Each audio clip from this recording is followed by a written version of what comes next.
Nouvelle smart vidéo de motonet.com en direct d'Espagne à Gérone, où Kawasaki a choisi de nous présenter sa nouvelle Z900 2020. Manque de chance, la pluie nous a accompagnés pendant tout l'essai. Hier, nous n'avons pu effectuer qu'une vingtaine de kilomètres.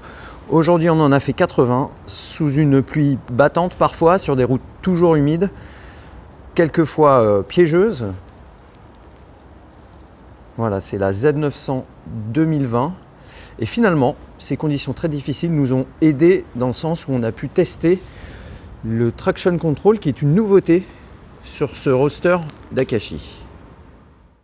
Autre grosse nouveauté sur la Z900 2020, c'est bien sûr l'instrumentation.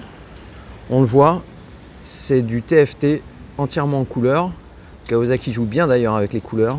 Ça donne des informations qui ressortent parfaitement, qui sont très lisibles.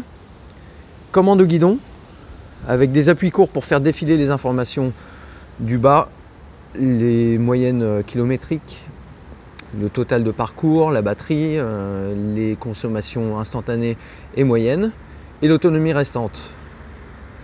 Ensuite, au-dessus, on a les deux tripes et l'odomètre. Et puis s'affiche en continu donc la vitesse, le régime, le témoin de rapport engagé, l'heure, la température moteur et les modes qui sont également une nouveauté. Donc un appui long vers le haut pour passer en mode sport. On le voit ici, mode sport, donc moteur de 125 chevaux avec les meilleures réponses.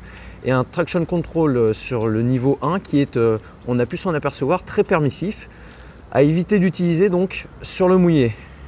Motonet a préféré sélectionner le mode road, avec lequel on bénéficie toujours des 125 chevaux maxi et de tout le couple du formidable 4 cylindres.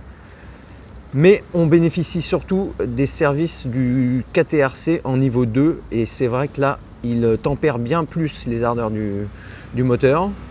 On a une conduite qui est plus sûre, c'est plus préventif.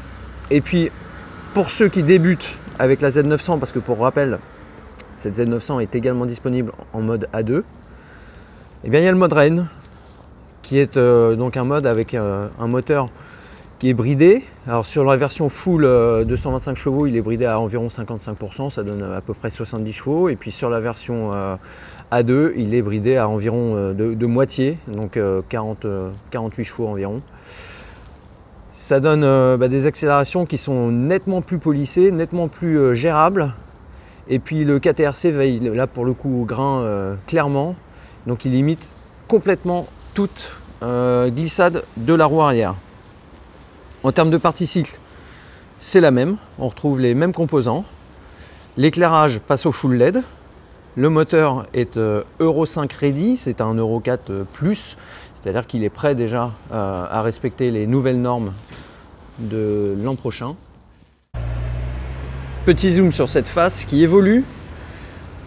Kawasaki reste fidèle à son Tsugomi, l'attitude agressive des roadsters d'Akashi. Ils assument complètement le look, ils le prononcent encore plus en 2020. Alors on aime ou on n'aime pas, une chose est sûre, c'est que les Français ont l'air d'adorer, puisque cette Z900 se tire la bourre avec la Z650 pour le titre de meilleur Kawasaki, ou de Kawasaki préféré des Français.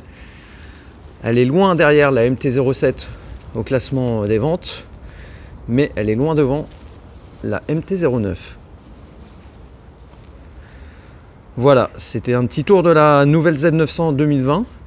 N'oubliez pas de vous connecter à Motonet pour lire l'essai le plus complet possible, même si le roulage a été assez court. Vous y trouverez le point technique, les fiches techniques et toutes les infos. Restez connectés, à plus et bonne route.